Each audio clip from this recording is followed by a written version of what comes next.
Well, happy Monday, everyone, and thank you for joining us for episode 2 of Move Forward or Move Over. We are excited to get into today's topic, and thank you all for being here and joining us. So the purpose of this panel is successful people do what unsuccessful people are unwilling to do. And so we are really focused on creating a cohesive atmosphere and an open dialogue to be better and do better. So as we move forward in 2023, we're keeping a watchful eye on the direction of the market. And the ongoing underlying theme is really focused on opportunities and being proactive versus being reactive, and recognizing those opportunities in order to act and not let those opportunities just pass you by. So the goal with this monthly series is to identify what industry pros are seeing here locally and give guidance or advice that is working and what market indicators are proving for their businesses. So we're seeing rapid changes right now, which only further highlights the importance in moving forward and not getting stuck and having to just move over. So we know that trying to predict what might happen throughout the course of the year really isn't the best strategy. So it seems clear that the one thing that is certain is change. So instead, we're focused on highlighting those positive strategies and insights and really having that can-do attitude, which ultimately is going to lead to more satisfied clients and a more collaborative dynamic with other industry professionals. So in episode 2 today, we're focusing on client love, with tomorrow being Valentine's Day, and what each of our panelists are doing to stay top of mind with their clients. So with that, I'm going to go ahead and hand it off to our panelist number 1. I have Megan, you on the far left over there. Why don't you share with us a little bit more on what you're doing for client love and truly why that is so important? So to be honest with you, I think I'm on year 13 in the business, and the last 4 years, that's been my only strategy. I haven't done anything else besides love on my past clients. So that's a huge focus in my business is sending them relevant or information, market updates, those type of things, but also just sending them love in the sense of, I was telling Raquel earlier today, I have an app, it's called Felt. And from your phone, you can download it and send a postcard directly, immediately from your phone. So if I use social media to leverage this too, if you see someone that lost their dog, lost someone, had an anniversary, a new job, those kind of things, as much as I want to pull back from being on social media, we can't. So we have to move forward with it. And I leverage what other people are posting. It's not all about me. So I go onto this Felt app. It's F-E-L-T, like you felt, and you download it and you can buy credits. And so just from your phone, real quickly, just send one out and they mail it to your client. Every time I've sent one of those out, the response has been tremendous because it's just something different and a little bit more love to your client. So there's my first little piece. I know once we jump into this more, I can give some other things that I do, but that one I thought everybody could take a little takeaway from it. And with Felt, correct me if I'm wrong, you're able to have your personalized signature on there. So it's not just a print that's done, it actually has your signature. And I do it a little different. Like sometimes I'll do like a typed one, but you can also write on your screen if you can.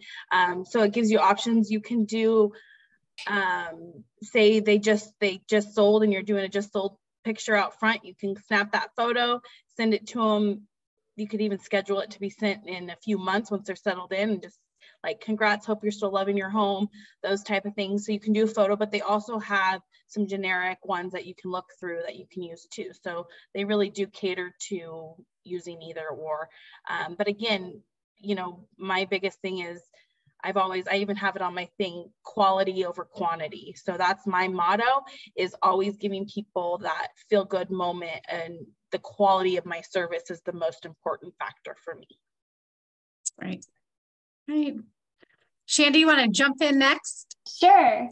I really try to think about the interaction that I had, whether it was a client or someone that's just in my sphere, because we all have clients that maybe only want to talk on the phone or only want to communicate via email. So I try to really mirror how their communication style. I have a couple clients that really love to talk on the phone and want to catch up that way. So I'll have that time built into my schedule to make those phone calls. I also really do leverage social media on commenting, happy birthday, they got a puppy, just to be authentic in what I'm saying and actually really mean it. And I'm doing it because it feels good, not just to like check the box and get it off my to-do list. And obviously we all have like CRMs and newsletters that we utilize. I have a couple clients that are always replying back to those newsletters. So I just make it a point to actually read my own newsletter that's being sent out and to just be, sorry, my son's home. Can you guys hear him? No, you're good. So yeah, I try to mirror my sphere's communication style of how they prefer to communicate with me. I think one of the key things that you highlighted there is the authenticity of it and really having it be genuine with your personality, and then also knowing that personality of your clients as well. Mm-hmm. So Kirsten, I want to jump in on your client love. Sure. So a lot of this stuff, it might seem similar, but one thing that I try to think of is something that is long-term, something that can sustain for a long time. We're coming off of Christmas. And so out with my Christmas cards, I had an ornament made that was Nevada, and it just says Home Means Nevada. It has my, name and logo on the back, but it's something that is long-term, that every time they go to decorate their Christmas tree, they'll pull it out and think of me. So I try to go for longevity too. So something that's going to stay around the house. I hand out poinsettias right after Thanksgiving so they can have it around the house all through the holidays for an entire month. And therefore, they're constantly reminded of us and who their agent is, that kind of thing. So longevity, something like that. Did someone have a question? I didn't know. No questions. Yeah. So the key is to be consistent too. You know what I mean? Yes. Like Shandy said, we have newsletters, we give market updates, all that kind of stuff, but just trying to be consistent and very, very personable with whatever you send. So, if they're having a surgery or a baby, those kinds of things throughout the year, you want to stay connected so that they know that you're the go-to agent for them. That's great. Okay, Kayla, last but not least. Woo. You saved the best for last, right? Oh, yes. Thank you. I focus a lot. I'm going to circle back to the beginning, how Megan was saying she focuses a lot on her past clients. I'm on year 6, and that's where I pour a majority of my effort into garnering new business, is just sending love to those people that have, trusted me over the years. So outside of kind of, like I'm a handwritten card gal. So outside of, birthdays, anniversaries, babies, all of those fun things, I also do their home anniversary. So for whoever, or on the anniversary of when they purchase their home, I'll deliver, some sort of treat to their home with a handwritten card personally, just to show up, whether they're home or not, just to remind them, oh, hey, this is, your anniversary. You bought this last year. And oh, yeah, remember me kind of situation. So just making sure that they know that I still appreciate them, after the sale and whatnot. So yeah, it's really about the relationship that we're building here, right? Right. Absolutely. And so that's a perfect segue into the fact that your clients may or may not be in the market right now to buy or to sell, yet this connection is so important. So you want to each talk a little bit about that. In part of this engagement, it's not necessarily reaching out to them because they're at that stage and have that in the immediate horizon. Mm-hmm. And I think one thing too that you could do that we kind of get caught up in, especially on tougher transactions is we get it over the finish line and then we just take a deep breath, and then sometimes we don't follow up for a few months, but it's not a bad idea to have a conversation right away with them, saying a week after, how's the house? Is there any problems? Or, deliver the gift a week after the move out, whatever it is. Just, don't let them feel like, okay, you're done, hands wiped. Just, again, start the relationship 2 to 3 weeks right afterwards to make sure they're happy, because during the move-in, they don't really care about you. They just want to get the deal done and get themselves in. They can't think about, when we're hounding, can you review me? It's like, give them a little bit of breathing room. I think helps the relationship a lot too.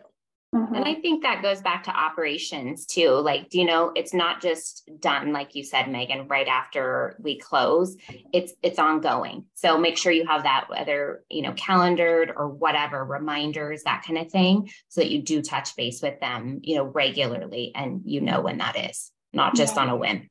Yeah. There's been a couple times where I know that the client is going to start demo or doing a big project, where I will send pizza to the house that day, just so they don't have to worry about that. And I'll schedule with that with them beforehand, so they know, and they're looking forward to it, that like, ooh, I don't have to deal with that. I just have to get rid of this old carpet. So it's just like thinking, and I agree, like, just because the transaction is over doesn't mean it's like, okay, I'm not going to talk to them for a couple months. I think if you put yourself in that position, that doesn't feel good. It could feel a little icky, because we're communicating with our clients so much during the transaction, and then all of a sudden it's like done. That doesn't sit well with me. Yeah, the personalization of it, right? Knowing what's going on in their lives and continually sprinkling that kind of love, like a drip. Yeah, absolutely. And to circle back to Raquel's original, diving into people that may not be ready right now to buy or sell. Something else that I do too is an annual review every year for them for the real estate. Send them, hey, this is kind of what's happening nationally, regionally, and then here's what's happening in your neighborhood, just as an FYI. And those people you maybe thought were not ready to buy or sell or make a move might all of a sudden be ready. It's true. It can surprise you when you aren't even expecting it, that all of a sudden something triggers and there's a change. And there you are, once again, keeping that top of mind. And one thing that I've done, Raquel, is, for example, my clients would buy a property and they'd say, maybe down the road, we'd like to purchase that property, just that land next door to us. And so I actually, circle back with them and have all the information, and it's an off-market deal, and we get in there and close the deal. And it's just kind of a thought, a dream, but they mentioned it during the sale. And then I come full circle with it, and then, kind of serve it up with a bow, and here you go. Do you guys want to do this? And then they jump on it. So, well, I was just going to touch on that. Listen, like from day one, listen. We're so focused, and it's hard. Like, it's hard because we feel like we got to present and be us and sell ourselves, but like listening goes so far. Listen, try to find something you can relate to. The second you meet any client, try to find something like, if you see a horse picture, are you into horses? I love horses, or so-and-so. Make yourself relatable, and then the love comes naturally, because now you can love on them, and now you have something that they trust you with, because you can relate to them one way or another. Just like Kirsten said, listen. Yeah. I mean, genuinely, like, you'll come across things and you'll think of them, a text that says, hey, I just thought of you, snap a picture, I saw these horses, or whatever, knowing it's close to their heart, that will, do wonders for their soul. I also, when we get to that point of giving our clients closing gifts, I always try to make it something useful and personal, where maybe they mentioned it during one showing that they really loved a piece of art on the wall, or they love a certain type of wine, or anything like that, where it's like, oh, I'm going to remember that. Like, I'm going to make that a gift that they really want, and maybe wouldn't think that I would remember. And I always try to do, for clients that are moving out of state, like a Nevada, like Christmas ornament or something like that, so that they remember, that, hey, oh, that Christmas ornament on my tree, I used to live in Nevada. Like I still, you know, Well, and two, they may have referrals. They may still have Right. friends and family that live here. And so, you know, keep in touch with your out of town clients, even if they move out of town too. I was just going to chime in and say the same thing. Really, that contact with your clients expands out to their sphere as well, because when you stand out, that's how all those connections happen with referrals down the line. Well, truly, each one of you wears so many hats in your day-to-day activities of what you do and who you are for your clients. And really, the perfect Valentine's is highlighting you wearing each one of those hats in each facet of your business, because you're not just a real estate agent, you're a psychologist, you are a counselor in a lot of ways, you are the moving crew, you're the organizer, you are the coordinator for making everything happen in the time frame they need for it to happen. And so there's so many different facets to your daily job and the way that you're showing your clients love continuously. Never ending. Never ending. I think but we say that with love. Yes. Well, just with that, I think it's okay to also be vulnerable with your clients and let them know, like, hey, this is how you can show me love, and asking them and helping them understand how our business works, how it is really referral driven, and kind of coaching them on what they can do to help you in a setting where it makes sense. It's not like, hey, anyone that talks about real estate, give them my card. It's like, okay, actually, give them the tools of how they can actually really help you build your business from the referral, and how we're really referral driven. Like, it's important for our clients to know that. I don't know how many people on here are newer either. I don't think there's very many newer agents on here, but if you are a newer agent, you can do all this really inexpensively. You don't have to go buy things to give to people. Yes. Just make it personal and love on them. We all know what it feels like to be loved, and that feeling doesn't go away. So if you make them feel that, then they'll remember you if someone asks, like, who'd you use? And that's the goal, is to and one of you said it perfectly. It when you do something like this, the feeling that it gives you, that comes back to you, is it motivates you to keep going further when it's hard. Yeah, the biggest thing is it's not a client to us. I mean, it's friend, family, that kind of thing in my business, so it's like treating them just like that, That sense of just the genuine nature and the genuine authenticity of your engagement with them, that's what's going to stand out and be remembered. Absolutely. Yeah. So I am going to open it up so that the agents that are on the line can ask any questions of any of you directly that they may have related to client love or just some of the shifts and changes, because I know that's another thing that I wanted to highlight is that the market is changing really quickly. And I know each one of you have experienced this in the market recently. So part of that client love is making your clients that are in the market right now aware and prepared to be able to act right now. So with that, do you each want to maybe touch a little bit on some experiences that you've had just in the past couple of weeks that you've seen that's showing a little bit of the shift? I think it's really sorry, I'm just jumping in. I'm first on left. I think it's what we talked about last time, where we're starting to see multiple offers on things. I'm even calling agents before not necessarily always before, but if I know that my clients are really interested, see if they have any offers, and like, no, nothing. And then we go look, and then the next day they're like, we have 2 offers. Like, it's really changing quite a bit. Last week I was on vacation, so I don't know how much has changed since then, but it's still like we felt last month. It's just still consistently ramping up a little bit. It is. All those homes that sat on the market, my clients were dragging their feet. And then we went and saw it for the second time, and literally in 24 hours, it was in contract and they missed the boat. Yep. So it's really just education and trying Mhm. to explain, support it with articles, anything that you can to get them to understand that the market has flipped. Mhm.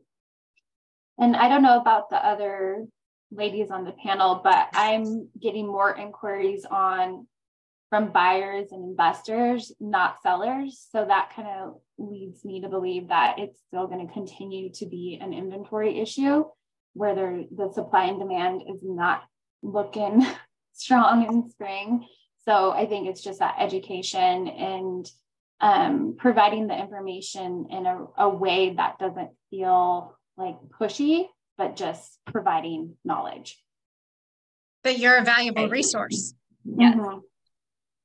And I agree. I mean, I think the amount of buyers that have jumped back in right now compared to the last 6 months, at least for me personally, is different. Mhm. And I would say that we may see some more inventory. Those, people that pulled off the market late last year may come back on, but we're still going to have that inventory issue. And then we're going to see that many more buyers hit the market. Mhm. For sure. Absolutely. So if this is any indication as to what spring's going to be like, let's get ready. Yeah. Well, I've opened it up for anyone that is listening in to be able to unmute yourself and chime in with any questions that you may have for the panel today on client love or anything happening in the market that you would like to add in.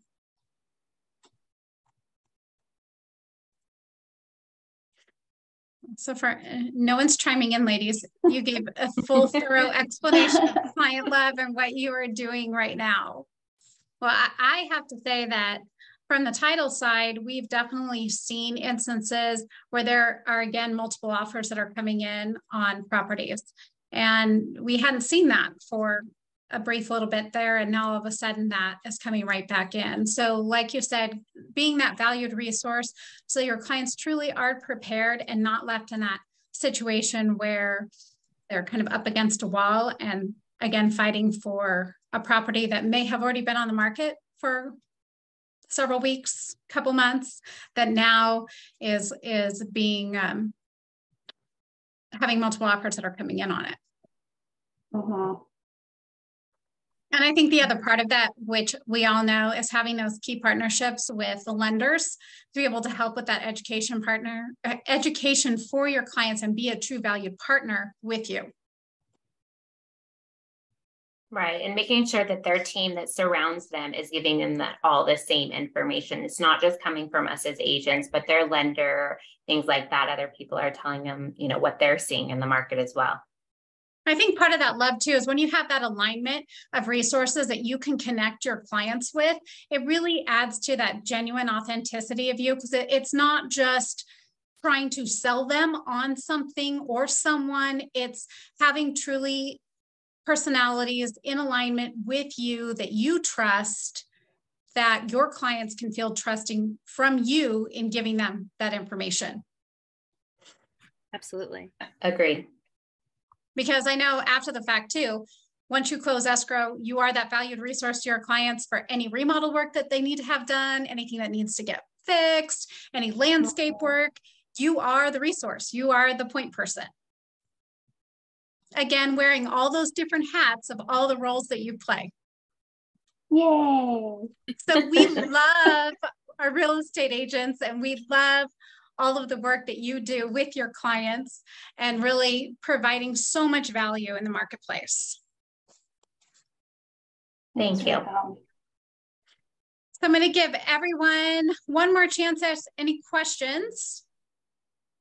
We try to keep these short and sweet at right around 30 minutes, just for an update related to what's happening in the marketplace. And again, each month there'll be a different focus topic. If there are any topics that you'd like to see addressed here, or if you'd like to join in on the panel, please feel free to reach out to any one of us directly, and we would be happy to include you. And we thank you all for joining us this Monday to start your week, and wish you all a very happy Valentine's Day with loads of love to your clients. Oh, and we do have one question. Okay, so this will be a buzzer beater question for each one of you. So if you had to pick one experience that gave you the greatest feeling of love from your clients, can you highlight that? I would say repeat business. Number one, when they call you, when they tell you they have someone in their family or friends that, needs an agent and you're the person, that's the ultimate. Mm-hmm. I like that. That's a great way to end because you're leaving that lasting impression and being that remembered person.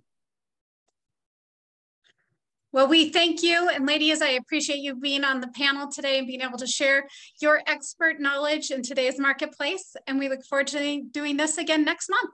Oh, Raquel, one more thing. Yeah. I know we talked about leaving everybody with one thing to do since it's Monday, new month. Yes. Thank you. And I'm going on a limb, but I want everybody that's attending here to make sure they give at least 10 clients love by next month.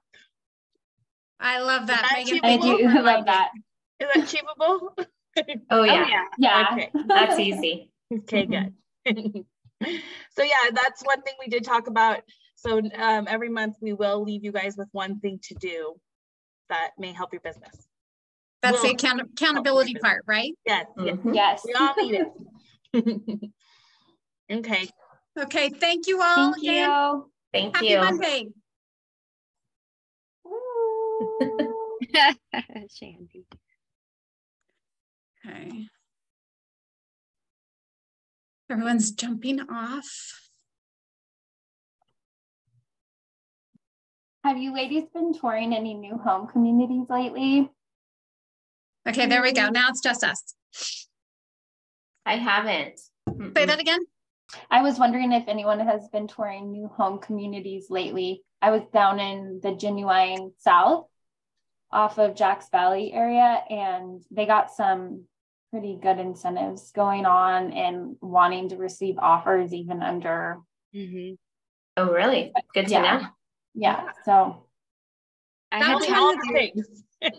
I had talked to the new Tim Lewis ones down in Gardnerville, and they were offering almost $30,000 in incentives. Wow. Oh, wow. mm-hmm. I was That's where I telling feel like there's going to be a lot of opportunities with these new construction Oh, yeah. properties. That's where I'm seeing it most already. I agree. I was talking to Shandy last week about this.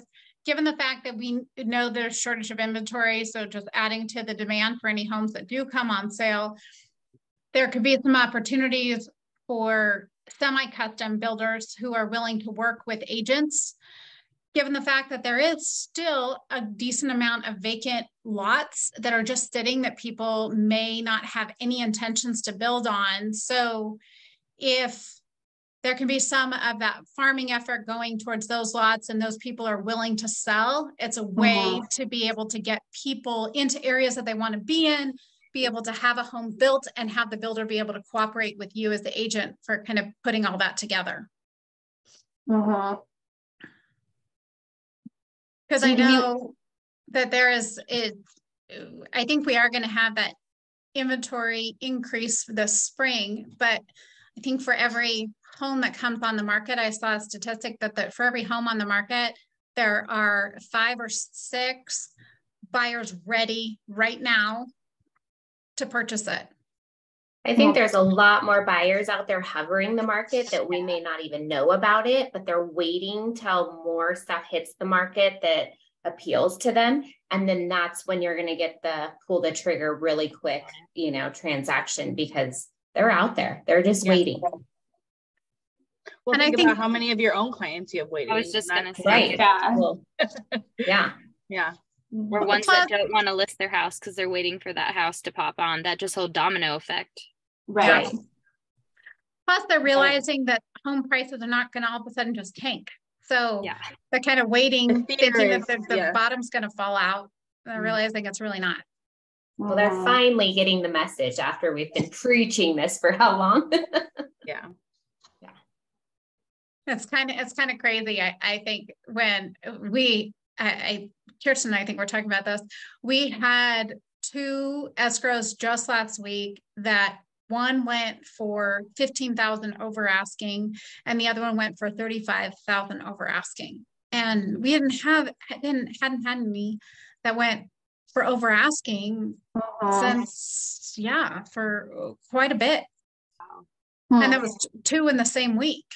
Did they waive their appraisal contingencies, or were they cash?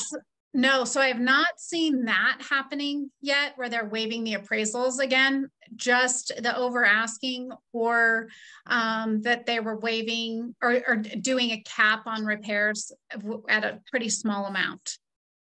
Are they doing like a appraisal guarantee, like they'll pay X amount over appraisal? Because that's kind of what would be concerned about in that situation. Sure. Neither one of those had that. No, neither one had that. Okay. So I guess in a way they had their out should something. Yeah.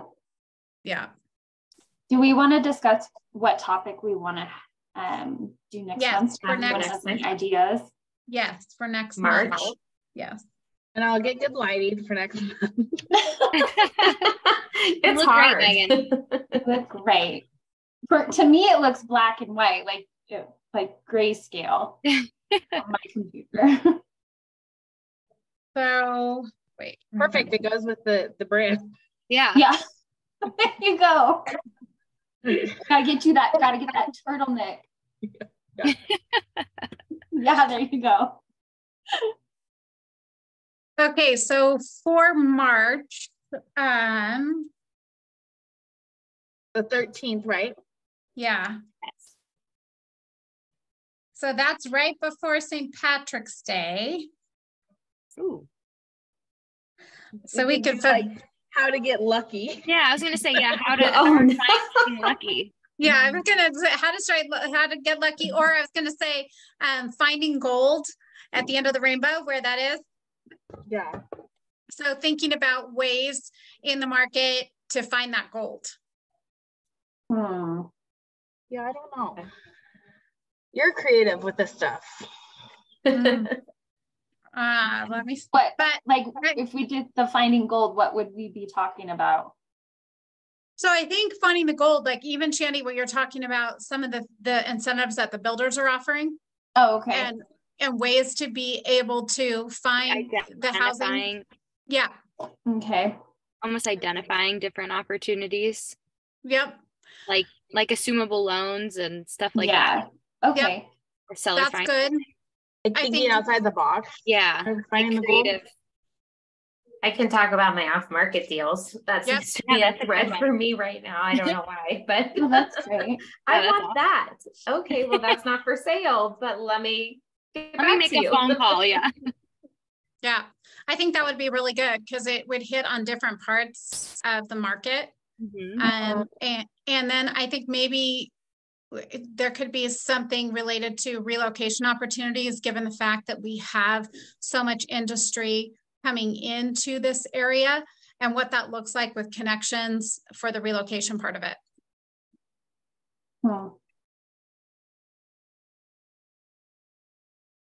Especially now, knowing what Tesla's plans are and Redwood Materials increasing in the amount of jobs coming here, you've got a mix from executive level to some of those lower level positions. So you've got everything in between. So what does that look like for them relocating here? Okay. So should we each pick a topic to kind of be able to focus our... Yeah, you get new builds. Just kidding. Oh, I want to do like 1031 exchanges, like prospecting investors. Okay. If no one else wants to do that. I can talk financing. Okay. I can do the relocation referral. That's a huge part of my business. You tell me what to talk about. Or you can think about it. We don't have to decide right now. Yeah. I'm still thinking. I'm still on vacation mode. Yeah. So I'm reactive right now. I'm not proactive. So Megan, I think one of the things that to think about possibly is think about the lake and what that looked like with so many people that jumped into moving to this area that have now experienced the worst winter that we've had in forever. And so wait. Yeah. Yeah, we talked about that last week too, right? Yeah, but I think we Mhm. can talk about it a little bit more in depth and being able to and some of those connections with the clients, be able to hear them out that maybe it's not that they want to move out of this area, but maybe they're realizing they're too high in the snow line and that they need to kind of move down a little bit lower, or connecting with elderly clients that you've worked with to touch base and things with them that they may have this massive driveway, or they may have issues with being able to get to the how do property. I tie that into the gold? That's I'm struggling with that part. Yeah, so the gold in that is the fact that you're able to help them feel better about where they're at, and at the same time be able to find for potential buyers a home that may be exactly what they're looking for. Mm-hmm. And we don't have to pigeonhole it right now. Like, you Right. have to think No. about it. A lot can happen too in the next 30 Yeah. days. So so more I think I'm still on the client gold side, but this could be just even for agents to finding the gold in your business, that kind of thing too. Totally. Okay. Yeah, that's That a good helps point. me a little more. Yeah. Okay. Yeah, totally. It doesn't have to be just the clients. This could be focused for your business as well. Yeah, because we're talking to agents to do that. Okay, perfect. Yeah. Does that sound good? Sounds good. Thank Sounds you. good. Thank Okay, you so so much. next one, everyone's got to wear green. Okay. Oh, okay. Okay. Cute. Green for it. St. Patty's Day. Should we have green beer or what? Yes. Just Please. kidding. I'm going to wear a blinky I light mean- headband. Okay. Okay. All right, ladies, have a great start to the week. Okay. Thank you, All right, guys. Thank you. Bye. Thank Bye. you. Bye.